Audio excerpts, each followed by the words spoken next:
Assalamualaikum warahmatullahi wabarakatuh. Di sini saya sebagai moderator dari kelompok 5 akan menyajikan materi mata kuliah Ilmu Sosial Budaya Dasar. Adapun materinya adalah manusia dan iptek. Manusia adalah makhluk ciptaan Tuhan, sedangkan iptek ilmu pengetahuan teknologi.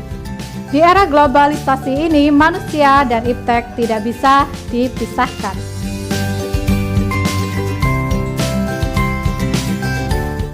Manfaat ilmu pengetahuan dan teknologi bagi kehidupan manusia yaitu ada dua. Yang pertama, bidang informasi dan komunikasi. Dalam bidang informasi dan komunikasi telah terjadi kemajuan yang sangat pesat. Dari kemajuan dapat kita rasakan dampak positifnya, antara lain ada 3.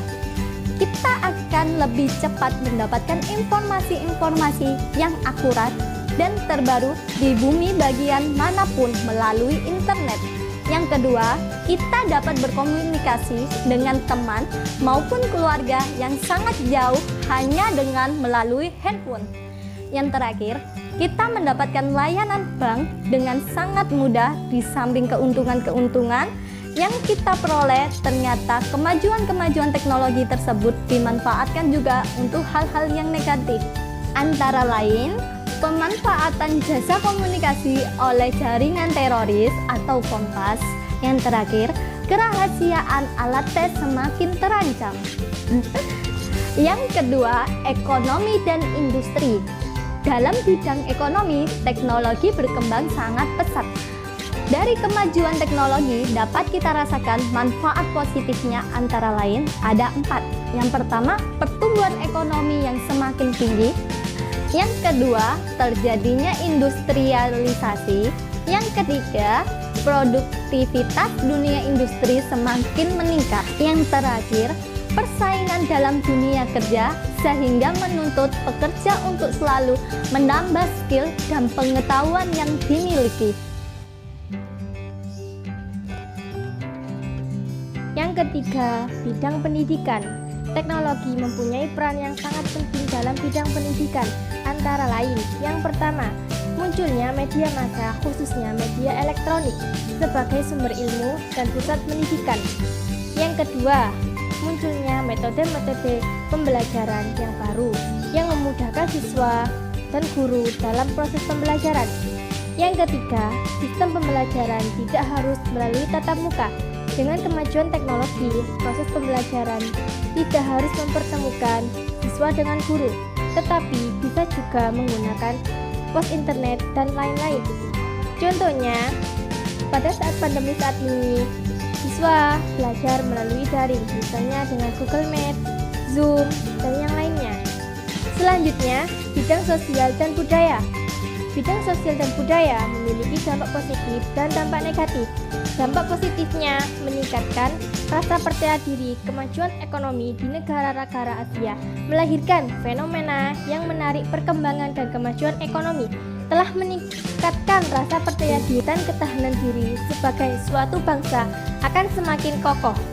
Yang kedua, tekanan kompetisi yang tajam di berbagai aspek kehidupan sebagai konsekuensi globalisasi akan melahirkan generasi yang disiplin, tekun, dan bekerja keras. Dampak negatifnya, merosotnya moral di kalangan warga masyarakat, khususnya di kalangan remaja dan pelajar. Yang kedua, kenakalan, tindak menyimpang di kalangan remaja semakin meningkat. Semakin lemahnya kewibawaan tradisi-tradisi yang ada di masyarakat. Selanjutnya, pemahaman ilmu, pengetahuan, dan teknologi bagi kehidupan masyarakat. Pada zaman globalisasi saat ini, kita tidak terlepas dari teknologi dan ilmu pengetahuan. Banyak berbagai definisi yang diberikan oleh para ilmuwan dan filosofi tentang ilmu pengetahuan dan teknologi, antara lain 1. Donald Pike dan kawan-kawan di tahun 1989 mendefinisikan ilmu pengetahuan sebagai usaha yang sistematis untuk mendapatkan ilmu pengetahuan tentang fenomena alam dan dunia sosial. Kedua, definisi yang lebih rinci diberikan oleh International Webster Dictionary yang mengartikan ilmu pengetahuan sebagai pengetahuan yang sudah diklarifikasi, diorganisasi, disistematisasi, diinterpretasi sehingga menghasilkan kebenaran objektif. Sudah diuji kebenarannya. Nah, yang ketiga, Paul Hurton dan Chester L. Hahn pada tahun 1991 dalam bukunya berjudul Sosiologi mendefinisikan ilmu pengetahuan sebagai upaya pencarian pengetahuan yang dapat diuji dan diandalkan yang dilakukan secara sistematis menurut tahap-tahap yang teratur dan berdasarkan prinsip-prinsip serta prosedur tertentu. Namun, ilmu pengetahuan memiliki dampak negatif, tidak lagi mensejahterakan kehidupan manusia, melainkan dapat menghancurkan manusia itu sendiri. Misalnya, bahan-bahan kimia dapat dipakai sebagai obat-obatan, tetapi sekaligus juga dapat dipakai sebagai senjata kimia untuk memusnahkan manusia.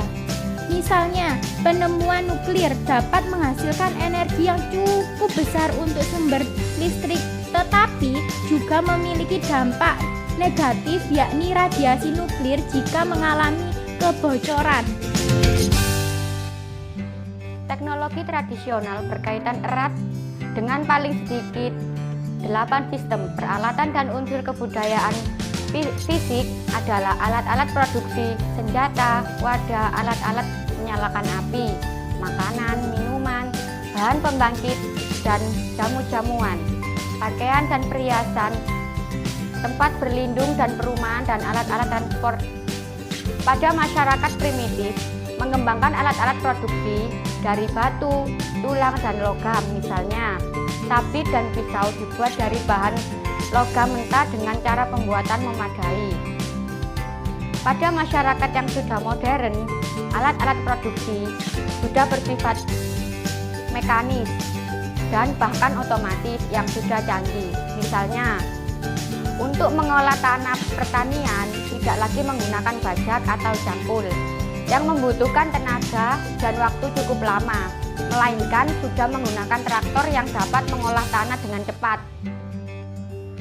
Fungsi ilmu pengetahuan dan teknologi dalam kehidupan.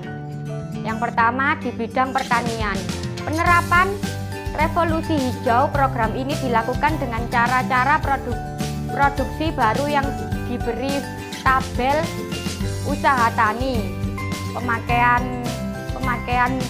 bibit unggul, pemakaian obat-obatan, dan pemakaian pupuk buatan.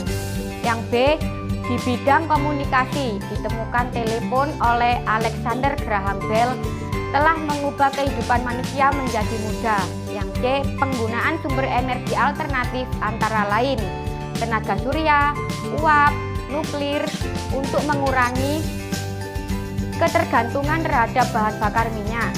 Yang D, di bidang perbankan, pengembangan sistem pelayanan terhadap nasabah menggunakan sistem komputer dan otomatisasi.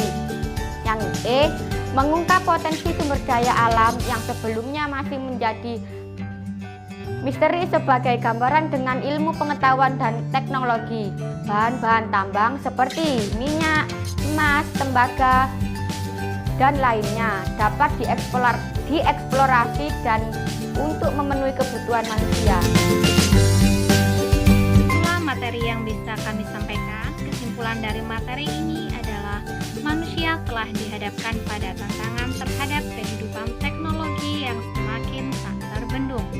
Manusia dihadapkan pada tantangan, apakah manusia mengendalikan teknologi atau menjadi budak teknologi? Jawabannya terhadap tantangan ini tentu saja adalah manusia harus mampu mengendalikan teknologi dalam kehidupannya. Perkembangan teknologi tidak hanya berimplikasi pada kesejahteraan kehidupan manusia, melainkan juga mempunyai implikasi moral dan bahkan menjadi faktor destruktif bagi kehidupan manusia. Demikian materi yang bisa kami sampaikan. Kurang lebihnya saya mohon maaf. Terima kasih. Wassalamualaikum warahmatullahi wabarakatuh.